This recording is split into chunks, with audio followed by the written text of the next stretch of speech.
Hello दोस्तों, स्वागत है आप सभी का रोजगार मंडी चैनल पर। दोस्तों, आज हम आपके राष्ट्रपति एवं उपराष्ट्रपति से संबंधित कुछ महत्वपूर्ण क्वेश्चन लेकर आए हैं जो बार बार एग्जाम में पूछे जाते हैं। दोस्तों, एक पार्ट हम पहले ही करा चुके हैं, तो चलिए स्टार्ट करते हैं पार्ट 2 क्वेश्चन नंबर 25 से।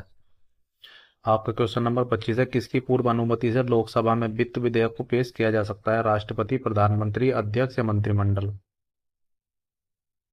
आपका सही उत्तर हो जाएगा ऑप्शन ए, राष्ट्रपति। अनुच्छेद 117 के तहत लोकसभा में वित्त विधेयक राष्ट्रपति की पूर्व अनुमति से पेश किया जा सकता है, इसको याद रखेंगे। चलिए अगला क्वेश्चन देखते हैं, क्वेश्चन नंबर 26। भारतीय संविधान के अनुसार निम्नलिखित में से क्या संवैधानिक निकाय या संस्था है? वित्त आयोग, राष्ट्रीय विकास परिषद, योजना आयोग या उपरोक्त में से कोई नहीं? आपका सही उत्तर हो जाएगा ऑप्शन ए, वित्त आयोग। संविधान के अनुच्छेद 280 के अनुसार संविधान प्रारंभ होने के 2 वर्ष के भीतर और तत्पश्चात प्रत्येक 5 वर्ष की समाप्ति के बाद या जब राष्ट्रपति अवश्य समझे, राष्ट्रपति एक आदेश के द्वारा एक वित्त आयोग का गठन कर सकेगा। इसमें एक अध्यक्ष एवं 4 अन्य सदस्य होंगे। पहले वित्त आयोग का गठन केसी नियोगी की अध्यक्षता में 1951 में किया गया था। राष्ट्रीय विकास परिषद एवं योजना आयोग संविधान इतर संस्थाएं हैं जिनका उल्लेख संविधान में नहीं है, इसको याद रखेंगे। चलिए अगला क्वेश्चन देखते हैं, क्वेश्चन नंबर 27। वित्त आयोग की नियुक्ति कौन करता है? वित्त मंत्री, प्रधानमंत्री, लोकसभा का अध्यक्ष या राष्ट्रपति? आपका सही उत्तर हो जाएगा ऑप्शन डी, राष्ट्रपति। चलिए अगला क्वेश्चन देखते हैं, क्वेश्चन नंबर 28। जनता पार्टी के शासनकाल के दौरान भारत के राष्ट्रपति कौन थे? फखरुद्दीन अली अहमद, नीलम संजीव रेड्डी, ज्ञानी जैल सिंह या आर वेंकटरमन?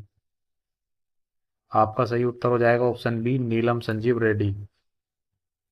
जनता पार्टी के शासनकाल 1977 से 79 के दौरान नीलम संजीव रेड्डी भारत के राष्ट्रपति थे, जो 1977 से 1982 तक राष्ट्रपति रहे थे, इसको याद रखेंगे। चलिए अगला क्वेश्चन देखते हैं, क्वेश्चन नंबर 29। राष्ट्रपति ने अब तक कितनी बार राष्ट्रीय आपातकाल की घोषणा की है? केवल एक बार, 2 बार, 3 बार या कभी नहीं? आपका सही उत्तर हो जाएगा ऑप्शन सी, 3 बार। भारत में राष्ट्रपति द्वारा अब तक अनुच्छेद 352 के तहत 3 बार राष्ट्रीय आपातकाल की घोषणा की गई है।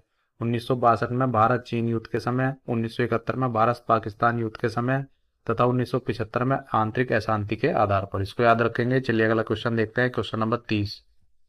किस वर्ष भारत के राष्ट्रपति ने आंतरिक अव्यवस्था के कारण आपातकाल की स्थिति लागू की थी? 1962, 1965, 1971 या 1975?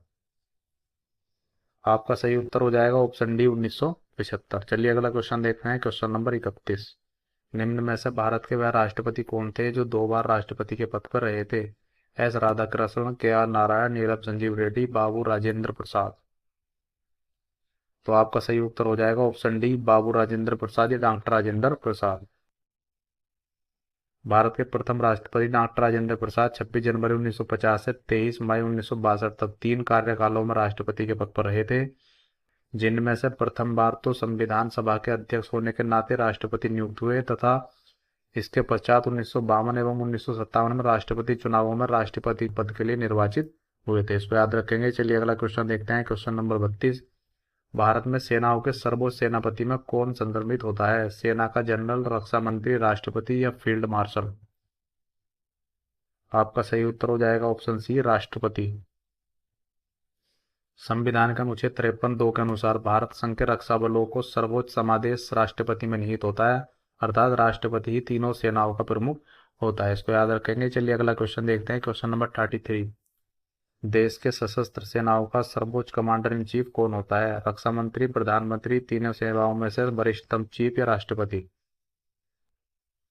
आपका सही उत्तर हो जाएगा ऑप्शन डी, राष्ट्रपति, इसको याद रखेंगे। चलिए अगला क्वेश्चन देखते हैं, क्वेश्चन नंबर 34।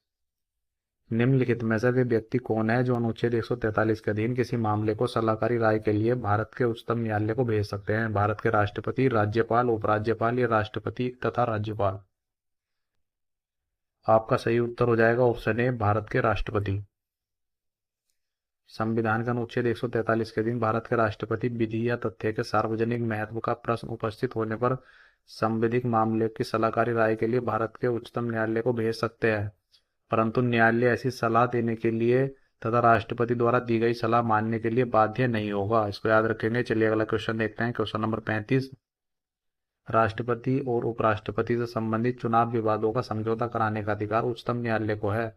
यह उसका है मौलिक अधिकार, पुनर्वादित अधिकार, परामर्शी अधिकार या बहुमुखी अधिकार? आपका सही उत्तर हो जाएगा ऑप्शन ए मौलिक अधिकार। राष्ट्रपति और उपराष्ट्रपति से संबंधित चुनाव विवादों का समझौता कराने का अधिकार सर्वोच्च न्यायालय का एक प्रारंभिक क्षेत्राधिकार या मौलिक अधिकार है। इसको याद रखेंगे। चलिए अगला क्वेश्चन देखते हैं। Question number 36। एकल हस्तांतरण या मतदान प्रगति में हर मतदाता व्यक्त कर सकता है केवल दो विकल्प, केवल एक विकल्प, भरे जाने वाले पदों से कम एक, कम विकल्प, उतने विकल्प जितने प्रत्याशी चुने गए हैं। तो आपका सही उत्तर हो जाएगा ऑप्शन डी, उतने विकल्प जितने प्रत्याशी चुने गए हैं। एकल हस्तांतरण या मत पद्धति में जैसा कि भारत में राष्ट्रपति या उपराष्ट्रपति पद हेतु निर्वाचन में अपनाया गया है, जितने प्रत्याशी होते हैं उतने ही वरीयता या विकल्प होते हैं तथा उसमें निर्वाचन गण प्रत्याशी को अपनी वरीयता क्रम के अनुसार प्रदान करते हैं तथा विजयी प्रत्याशी के लिए मतों का न्यूनतम कोटा प्राप्त करना अनिवार्य होता है। यदि प्रथम वरीयता के आधार पर किसी प्रत्याशी को न्यूनतम कोटा नहीं प्राप्त होता है तो सबसे कम मत प्राप्त करने वाले प्रत्याशी निर्वाचन से बाहर हो जाता है और उसके प्राप्त मतों को अन्य प्रत्याशियों में अलग वरीयता के अनुसार बांट दिया जाता है तथा यह क्रम तब तक चलता रहता है जब तक कि किसी प्रत्याशी को अभिष्ट न्यूनतम कोटा प्राप्त ना हुआ। इसको याद रखेंगे। चलिए अगला क्वेश्चन देखते हैं। Question number 37। भारत के राष्ट्रपति को पद को भरने के लिए निर्वाचन का आयोजन निम्नलिखित में से कौन करता है? भारत का उपराष्ट्रपति, भारत का निर्वाचन आयोग, भारत के मुख्य न्यायमूर्ति या भारत का अटॉर्नी जनरल? आपका सही उत्तर हो जाएगा ऑप्शन बी, भारत का निर्वाचन आयोग। भारत के राष्ट्रपति के पद को भरने के लिए निर्वाचन का आयोजन भारतीय निर्वाचन आयोग द्वारा कराया जाता है। इस आयोग का प्रावधान संविधान के अनुच्छेद 324 के अंतर्गत किया गया है। यह आयोग संविधान के अधीन संसद और प्रत्येक राज्य विधानमंडल के लिए कराए जाने वाले निर्वाचन के लिए निर्वाचन नामावली तैयार करने व उनके संचालन के अधीक्षण, निर्देशन और नियंत्रण के लिए जिम्मेदार है। इसको याद रखेंगे। चलिए अगला क्वेश्चन देखते हैं। Question number 38। विदेशों को भेजे जाने वाले विभिन्न संसदीय प्रतिनिधि मंडलों के लिए व्यक्तियों का नामांकन निम्नलिखित में से कौन करता है? लोकसभा अध्यक्ष, प्रधानमंत्री, संसदीय कार्य मंत्रालय या राज्यसभा अध्यक्ष? आपका सही उत्तर हो जाएगा ऑप्शन सी, संसदीय कार्य मंत्रालय। भारत से विदेशों को भेजे जाने वाले विभिन्न संसदीय प्रतिनिधि मंडलों के लिए सांसद सदस्यों का नामांकन स्वीकृति संसदीय कार्य मंत्रालय द्वारा संबंधित मंत्रालयों एवं संसद में प्रमुख राजनीतिक दलों से सलाह के पश्चात किया जाता है। इसको याद रखेंगे। चलिए अगला क्वेश्चन देखते हैं। Question number 39। निम्नोक्त कथनों का अध्ययन कर समुचित उत्तर की पहचान करें। भारत का उपराष्ट्रपति नियुक्त किए जाने के लिए किसी व्यक्ति में राज्यसभा का सदस्य बन सकने की योग्यता अवश्य होनी चाहिए। उपराष्ट्रपति राज्यसभा का पदेन अध्यक्ष भी होता है। दोनों सही, दोनों गलत, केवल एक सही, केवल दो सही? तो आपका सही उत्तर है ऑप्शन ए, दोनों सही। भारत का उपराष्ट्रपति नियुक्त किए जाने के लिए किसी व्यक्ति में राज्यसभा का सदस्य बनने की योग्यता अवश्य होनी चाहिए। साथ ही उपराष्ट्रपति राज्यसभा का पदेन सभापति होता है। इस प्रकार दोनों कथन सही है। इसको याद रखेंगे। चलिए अगला क्वेश्चन देखते हैं। Question number 40। भारत का उपराष्ट्रपति होता है लोकसभा का अध्यक्ष, राज्यसभा का पदेन अध्यक्ष, राष्ट्रीय अध्यक्ष या शासन अध्यक्ष? आपका सही उत्तर हो जाएगा ऑप्शन बी, राज्यसभा का पदेन अध्यक्ष। चलिए अगला क्वेश्चन देखते हैं। Question number 41। निम्नलिखित में से वह व्यक्ति कौन था जिसे भारत के राष्ट्रपति के रूप में निर्विरोध चुना गया था? Doctor Rajendra Prasad, doctor S Radhakrishnan, doctor N Sanjiva Reddy या डॉक्टर शंकर दयाल शर्मा? आपका सही उत्तर हो जाएगा ऑप्शन सी, डॉक्टर नीलम संजीव रेड्डी। डॉक्टर एन संजीव रेड्डी भारत के राष्ट्रपति के रूप में निर्विरोध चुने गए थे। उनका कार्यकाल 25 जुलाई 1977 से 25 जुलाई 1982 के मध्य था। इसको याद रखेंगे। चलिए अगला क्वेश्चन देखते हैं। Question number 42।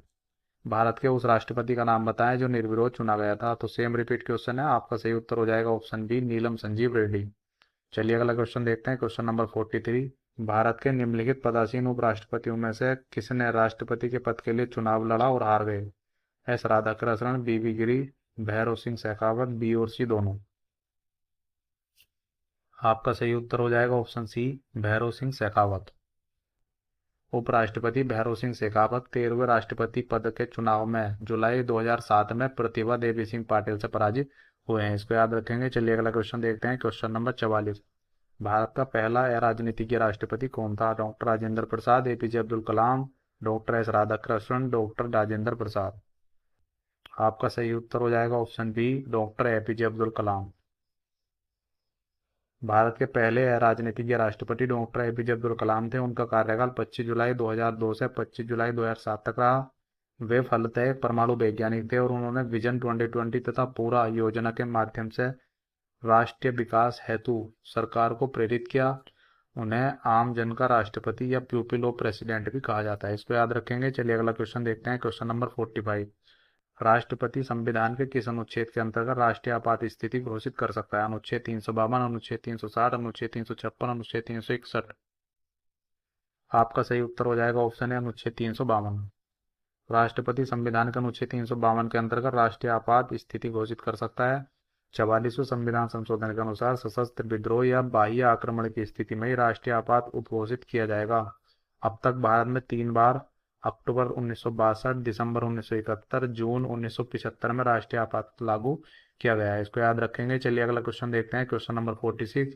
संवैधानिक प्रणाली के असफल हो जाने पर किसी राज्य में राष्ट्रपति शासन संविधान के किस धारा के अंतर्गत लागू किया जाता है? अनुच्छेद 352, 356, 360 या 350। आपका सही उत्तर हो जाएगा ऑप्शन बी अनुच्छेद 356। संवैधानिक प्रणाली के असफल हो जाने पर किसी राज्य में राष्ट्रपति शासन संविधान का अनुच्छेद 356 के तहत लागू किया जाता है। राष्ट्रपति शासन की स्थिति में राष्ट्रपति उस राज्य की सरकार से सभी या कोई कृत्य या शक्तियां अपने हाथ में ले लेता है। यदि राष्ट्रपति त्यागपत्र देना चाहे तो वह अपना त्यागपत्र किसे संबोधित करेगा? भारत के मुख्य न्यायाधीश, लोकसभा के सचिव को, उपराष्ट्रपति को या प्रधानमंत्री को? आपका सही उत्तर हो जाएगा ऑप्शन सी उपराष्ट्रपति को। राष्ट्रपति उपराष्ट्रपति को अपने हस्ताक्षर सहित लेख के द्वारा संबोधित कर अपना त्यागपत्र दे सकता है। इसको याद रखेंगे। चलिए अगला क्वेश्चन देखते हैं। Question number 48। निम्नलिखित में से किस राज्य में जनवरी 2009 में राष्ट्रपति शासन लागू किया गया था? उत्तराखंड में, मेघालय में, मिजोरम में या झारखंड में? आपका सही उत्तर हो जाएगा ऑप्शन डी झारखंड में। जनवरी 2009 में झारखंड राज्य में राष्ट्रपति शासन लागू किया गया था। इसको याद रखेंगे। तो दोस्तों आज के लिए इतना ही काफ़ी है। यदि आपको वीडियो पसंद आया हो, आगे भी इसी तरह की वीडियो प्राप्त करना चाहते हो तो हमारे चैनल को सब्सक्राइब करें और बेल आइकन को दबाएं।